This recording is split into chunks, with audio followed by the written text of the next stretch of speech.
বন্ধুরা, আফগানিস্তানের টিমকে দ্বিতীয় টি-20 ম্যাচে কোটার জন্য ভারত পেয়ে গেল রোহিত শর্মার থেকেও ভয়ঙ্কর ওপেনার এবং এই প্লেয়ার হলো রোহিত শর্মারও বাপ এবং এই প্লেয়ার মাঠে এসে শুরু করলো 4 এবং ছক্কার বর্ষণ আর টি-20তে করে ফেললো সব থেকে দ্রুততম ডাবল সেঞ্চুরি এবং খেলে ফেললো মাত্র 79 বলে 205 রানের মারকাটারি ইনিংস এবং এই প্লেয়ার তৈরি করলো একটা নতুন ওয়ার্ল্ড রেকর্ড।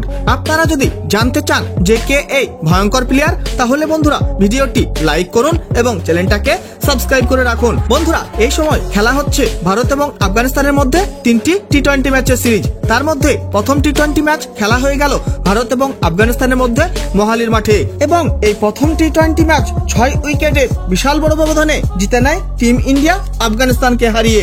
কিন্তু বন্ধুরা, এবার শুরু হতে যাচ্ছে ভারত এবং আফগানিস্তানের মধ্যে দ্বিতীয় টি-20 ম্যাচ 14 জানুয়ারি এবং এই দ্বিতীয় টি-20 ম্যাচ শুরু হয়ে যাবে ভারতীয় সময় সন্ধে 7টা থেকে ইন্দোরের মাঠে। কিন্তু বন্ধুরা, অন্যদিকে বিজয়মান ট্রফির একটা ম্যাচ খেলা হয়ে গেল দিল্লি 11 এবং সিম্বা 11-এর মধ্যে। তার মধ্যে দিল্লি 11-এর হয়ে খেলে সুবোধ ভাটি সিম্বা 11-এর বোলারদেরকে কুটতে প্রায় কুটেই দিল এবং খেলে ফেললো মাত্র 79 বলে 205 রানের মারকাটারি ইনিংস, প্রায় 260 স্ট্রাইক রেটে। তার এই ইনিংসে ছিল 17টি 4 এবং 17টি গগনচুম্বী ছক্কা।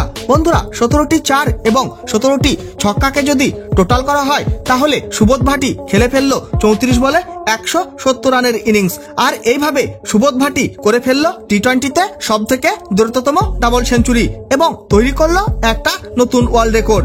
বন্ধুরা, আর এইভাবে যদি বিধ্বংসীভাবে ব্যাটিং করতেই থাকে সুবোধ ভাটি, তাহলে সে রোহিত শর্মার থেকেও ভয়ঙ্কর ব্যাটার হয়ে উঠবে। বন্ধুরা, সুবোধ ভাটি কি পারবে রোহিত শর্মার থেকেও ভয়ঙ্কর ব্যাটার হয়ে উঠতে এবং সুবোধ ভাটিকে কি ভারতীয় দলে সুযোগ দেওয়া উচিত কি উচিত নয়, অবশ্যই কমেন্ট করে জানিয়ে দিবেন আপনাদের মতামত। বন্ধুরা, ভিডিওটি শেষ পর্যন্ত দেখার জন্য ধন্যবাদ জানাই। তাহলে দেখা হবে নেক্সট কোনো ভিডিওতে।